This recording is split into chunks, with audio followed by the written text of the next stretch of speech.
It turns out Indiana does have an all-star this baseball season. He hails from a batting cage in the country, and he can hit it a country mile. Did he drive here? We hear that a lot. What are you feeding that kid? We hear that a lot. Do you have his birth certificate? The most important piece of paper 12-year-old Cameron Spalding owns is a plane ticket to and from Washington, D.C. to Major League Baseball's all-star festivities, and he earned it by getting into a little trouble. So we were at a tournament in Greenfield.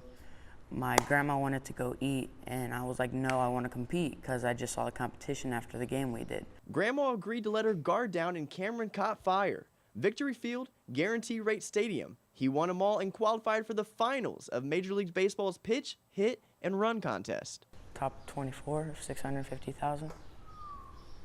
It's not bad. No, not bad. Maybe a little luck, but definitely a lot of skill involved for Cam Spalding as he takes his talents to Washington, D.C. this week for the All-Star break. And it comes with a pretty cool bonus, too. I'm competing, and then I get shag balls for the home run derby. There's the best hitters in the game get to hit, and you never know if you're going to take one to the face. The biggest moonshot isn't going to come off the bat of Baez or Schwarber. That belongs to one beaming mom. Oh, over the moon. I couldn't be more proud. So as long as he stays positive and happy, and I will be very proud of him. Keep crushing it, Cam. Colton Howard, 24-Hour News 8. Well, Brooke, it may be cooled off right now, but that won't be the case tomorrow. And with dozens of events happening around the city outside this weekend, we want to make sure that you stay cool as well as your kids. We're looking at a metal swing right here, so we're looking at 128 degrees. Under the scorching sun, playgrounds like this one on Indianapolis's west side can reach dangerous temperatures. So hot, Michael Pruitt with Wayne Township Fire Department warns serious contact burns can happen in the matter of seconds. So if a child spends any length of time sitting in that, they could end up with some first-degree burns, and then even over a prolonged period of time, it could even worsen to maybe a second degree. Where the damage starts, 110 degrees. About 130 here. We're looking at about 145 degrees in the mulch. Pruitt used a thermal gun to measure the temperature of the playground equipment. He found all of it was well above the 110-degree mark. The most extreme was the slide, topping off at a sizzling 152 degrees. You just got to be careful. The parents really need to touch those slides before they let the kids go down them. Meanwhile, across the park, Edie Bird was with her 3 grandkids playing on the splash pad. I didn't tell them we was only here for 30 minutes just because it's so hot, and I got a couple of redheads, and they burn pretty quick. So where the water's at, so now we're dropping down to like 75 degrees.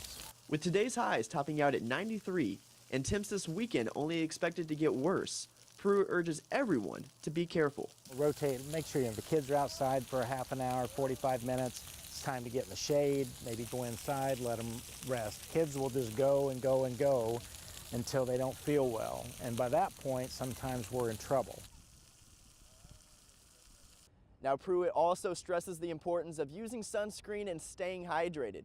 And just a tip, if you're checking to see if a surface is too hot, use the back of your hand because it's a little bit more sensitive to that heat. And just remember that if it's too hot for you, then it's too hot for your kids. Reporting live in downtown, Colton Howard, 24-Hour News 8. Welcome back to NewsLink Indiana. I'm Colton Howard with sports. Yorktown's Tigers volleyball team is continuing a dominant season next week against an equally strong Zionsville team.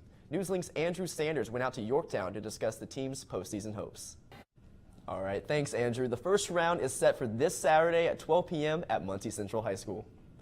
Over in Carmel, Ball State's men's golf team wrapped up the final round of the Crooked Stick Invitational. Boasting a competitive 12-team field, Ball State was looking to climb out of 9th place in the final 18 holes. However, the Cardinals couldn't make their last day a good one, shooting 14 over par as a team. There were some highlights from one player on the team. Despite a triple bogey on his first hole of the final round, Michael Macris finished 2 over and tied for 14th. Head coach Mike Fleck would like all of his players to play at the level Macris did over these past few days. George drops back, finds Bell down the middle. Bell shakes off a couple, now heads up to 20, down the sideline. He's at the 10. He runs in, colliding at the end zone, and they're going to give it to him. Touchdown, Warren Central. Tate rolling off to his left. Tate looking to throw the football. He gets stuck in the backfield, and this could be ugly for him. He strips off one throw. and gets it off to an open receiver. That's David Bell running across the field. Somehow brings it out to the 40. He's at the 30, no one around him, at the 10, and he will just trot it in for his second touchdown of the game. Somehow, some way, Warren Central turning that in from a huge loss to a huge gain. 3rd and 2nd. Elliott taking the snap. Elliott will just run it in untouched into the end zone to make this a 20-0 lead for the Warriors, and that was beautifully executed in the Wildcat formation. Steele in the backfield with Moore, though, and they hand it back off to Steele. Steele powers it through the middle, enough to get the first down and move the chains. New set of down for the Trojans and what looks like a new life for this team. Taylor stepping up, the senior, week 1. Moore rolls out to his right. He has the open receiver and Holt, throws it up for him, and he's able to snag it and bring it down, and that's a touchdown for the Trojans, making this a 3-point ball game. Missner in the shotgun. Hands it off to James. They're going with James on this 3rd down and 6. Jay is able to shed one tackle. He gets the first down. He heads down the line, and he is pushed out of bounds, but not until he was able to get the first down and more. And now they're on the Giants side of the field to get a first down. 12 for a touchdown. Taylor takes the snap. He's scrambling.